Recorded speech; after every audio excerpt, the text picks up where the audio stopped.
Okay, so hello there. On this night, the veil is lifted, and the truth can be revealed. Through yourself and through your conversation with your own spirit, your own truth, your own inner knowing. Reach into it. Now is the time to increase our ability to be in touch with our inner self. Follow through. You can know bits of your inner self. I've been thinking to myself, what do I want to tell people? What do I want people to know specifically from what they're learning from me? One thing specifically, my main number one thing is astrology.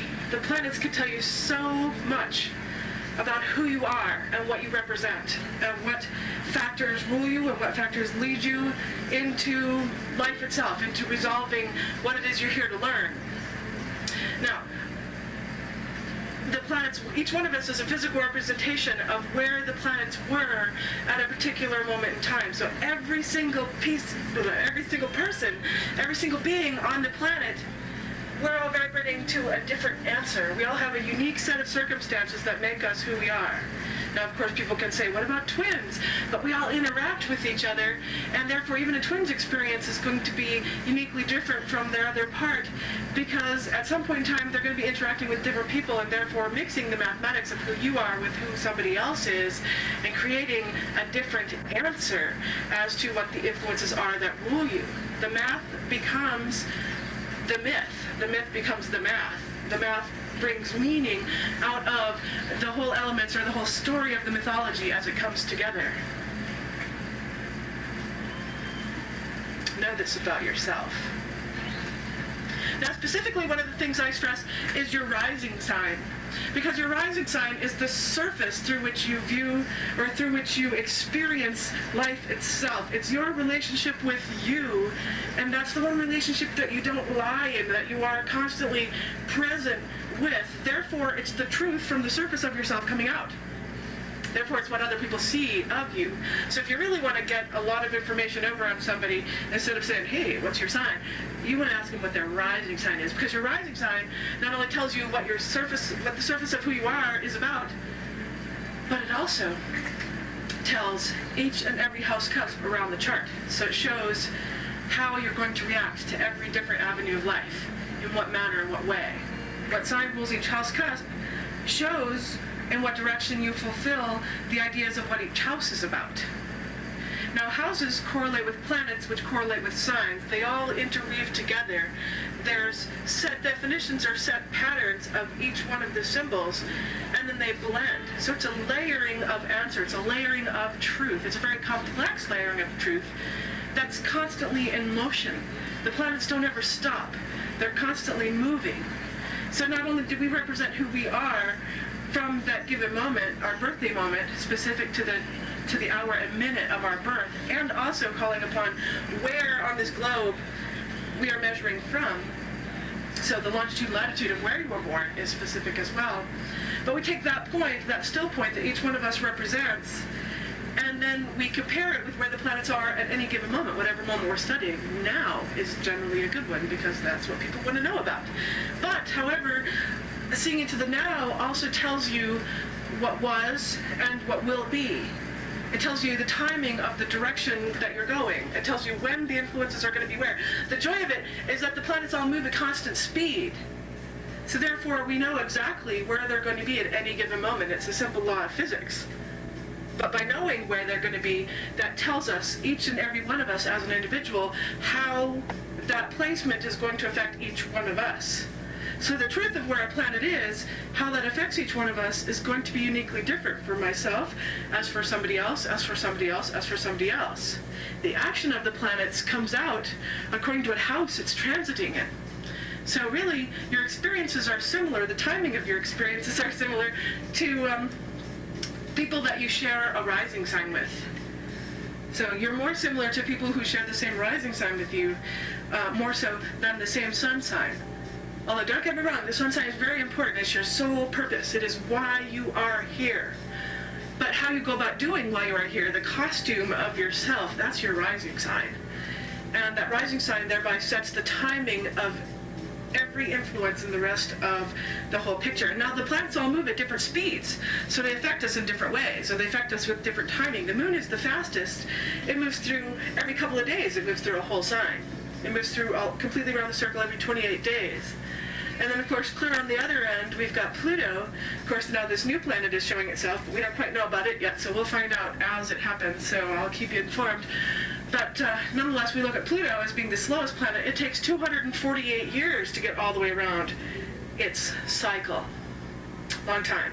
Therefore, it takes about 12 to 15 years to get across a particular space, like a chunk of time. So it's long-term influences. So we go from a couple days to 15 years. So big, vast difference, and then every speed or width in between there. And not only is it the amount of time that a planet takes to go across a particular house that it gives us that energy there, but also if it comes into mathematical angles with where the planets are that are represented within each one of us as individuals, and myself and yourself, specific to you, that's who you want to learn through. That's where astrology tells you your answer is specific to your information. We each have a different answer, remember? So that moment tells us also where the planets are going to be at any given time. You can look as far ahead in the future and as far into the past as you want to look. And you can find those answers because we know exactly where and when those answers are going to be there. So long-term, short-term, everything in between, and then the mathematical angles as well. Now there are 5 specific angles that we look at. Conjunction, when they're together, 60 degree, which when they're together, 60-degree angle, that's opportunity, that's the sextile. 90, that's creative tension. So there could be some argumentation in there, that's square. And then trine, 120 degree, that's creative flow. It's going to happen, and you don't necessarily need to do anything for it to come about. Sextile, it's like the opportunity is presented, but you have to make it happen. You have to take up the opportunity. And then finally, opposition. How do I do that one? This way, I guess. 180 degrees. That's when they're completely opposite each other. However, that's like they're balancing on the teeter-totter in that way.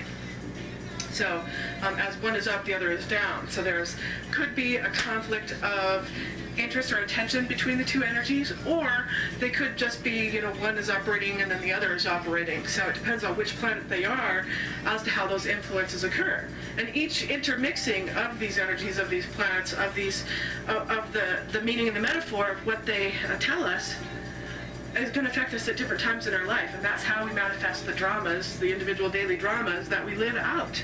Because that's what life is the living out of the potential of these energies. Okay? Here we go. Wait, I'm back. Welcome to Moon's... What? I'll do that over again. Welcome to Mooncat Speaks, episode 3. All right, here we go.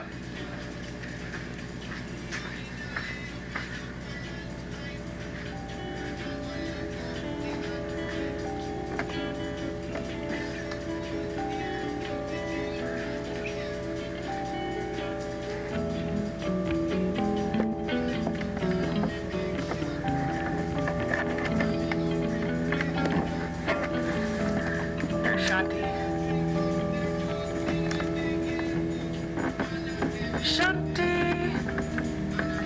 Say hello. She's just a sweetheart. We're in love with each other. Alrighty.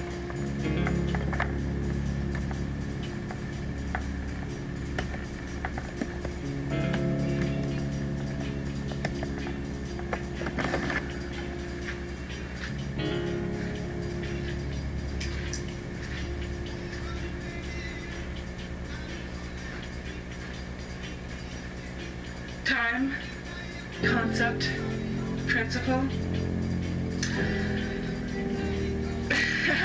ideas within the soul, ideas within the psyche, being aware of who and what and why, and knowing that you can influence the who, what, and why by putting yourself in a particular where.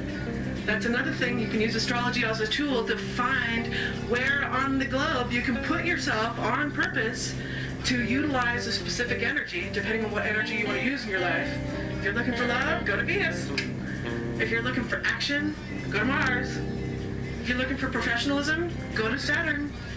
If you're looking for communication, journalism, writing, getting the picture across, getting the message across, speaking the greater word, go to Mercury.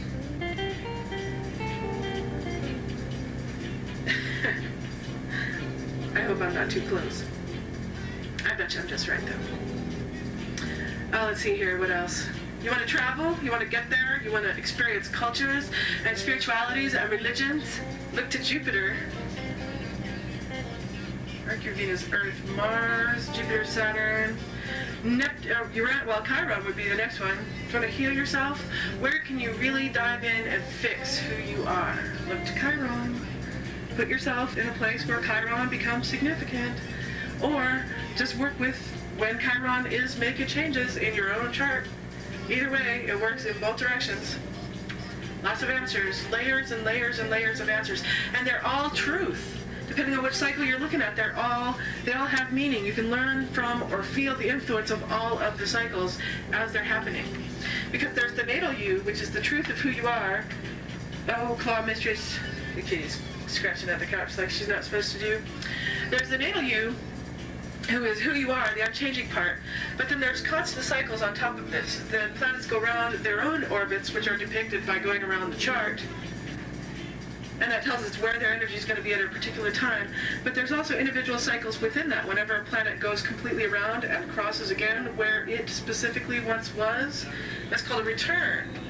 And returns give us the answer, or give us like the renewal of the energy of whatever that body was. Now specifically, returns that we look at are lunar returns, which is your emotional cycle for the month, and solar returns. That's your birthday answer, your birthday cycle.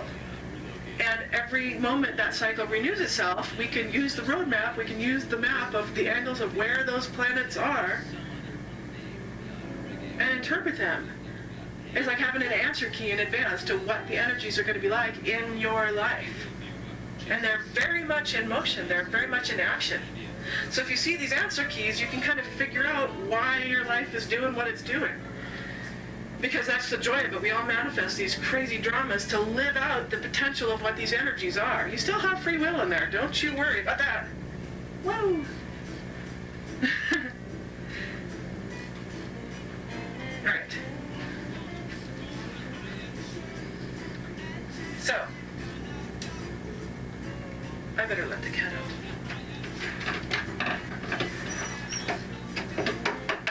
There you go. Shanti.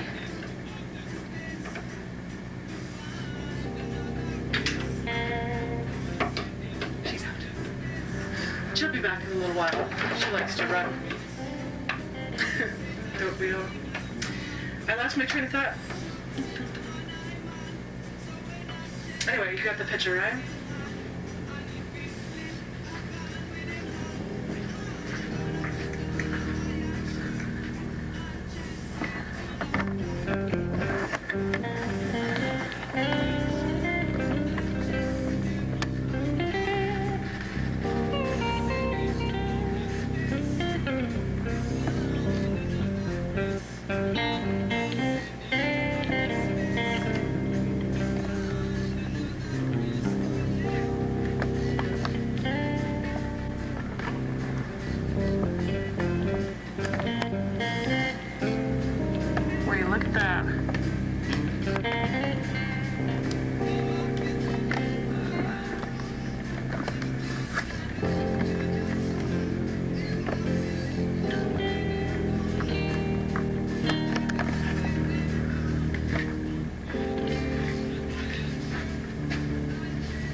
Proper placement.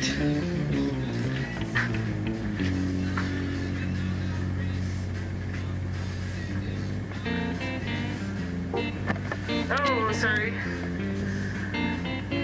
Oh, I'm gonna switch those around.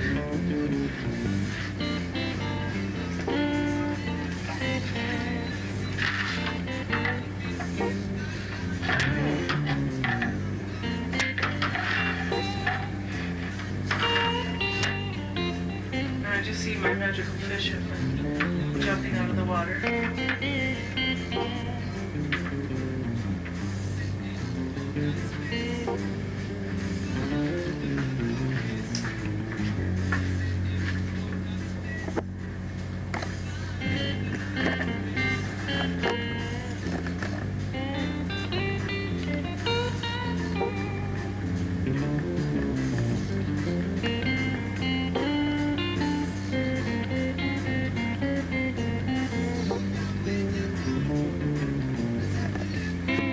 Oh, sorry.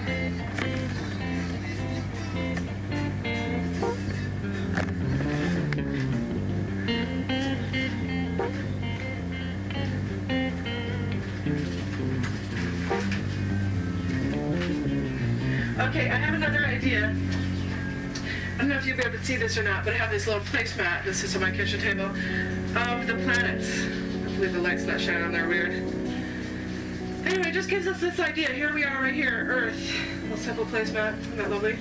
A little information about the planets. And we can see what all they're doing. Now look at the size of Jupiter. That size quadrant corresponds with what it means, because Jupiter is huge, therefore its influence is expansive. It makes it bigger, it makes it more fortunate, it makes it more lucky. So a physical representation, of the planet, hold this up right, tells you also what the metaphorical influence means as well. But each one of them has its own energy. Now, starting with Mercury.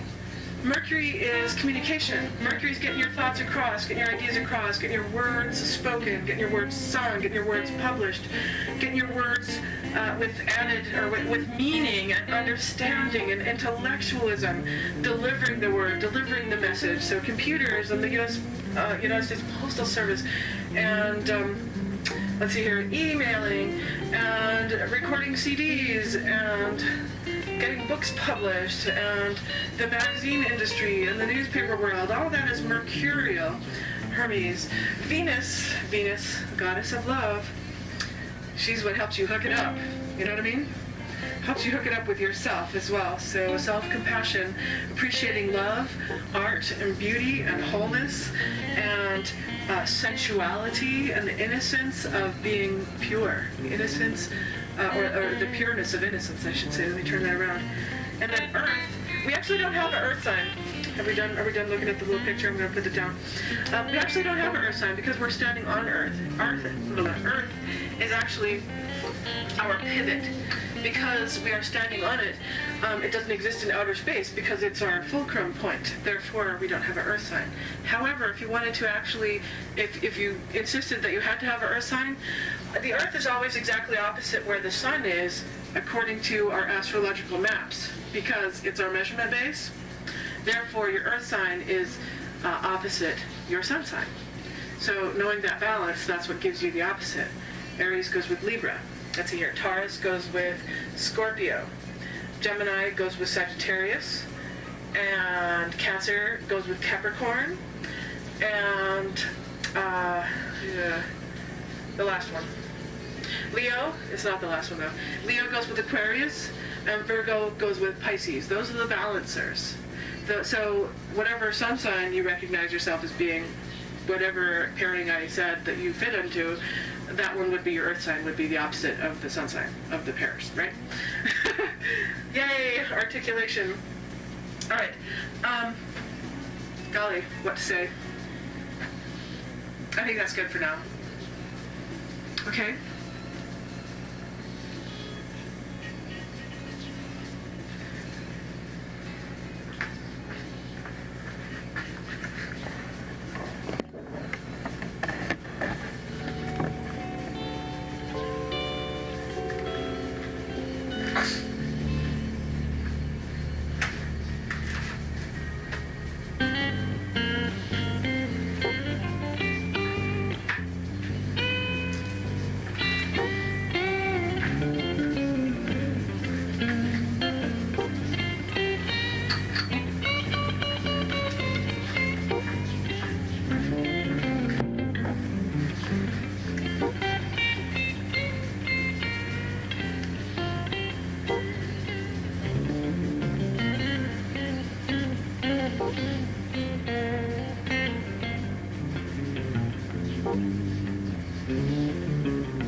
Hey, there's my thumb.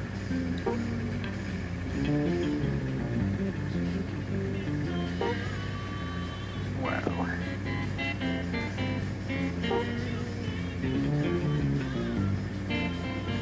So there's the solar system.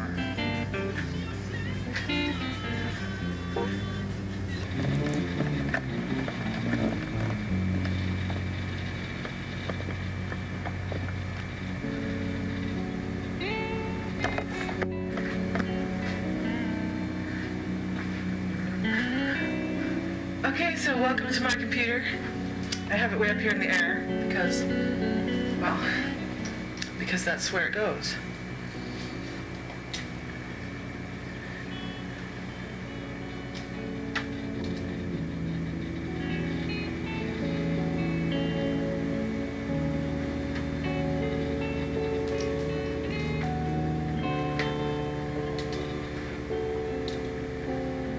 Here we go. First thing I have to do is set the date because it eats it up every time I turn the computer off. So one moment while I do this here, we'll set us to the time zone of Boulder, Colorado. And today is 11, woo, 1/2002. The time is 12:12 a.m. Alright, so our date is set. Now, let's go into astrology, shall we? La la la.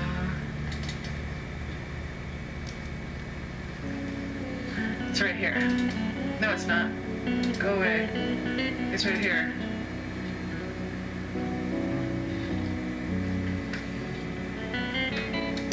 Doot.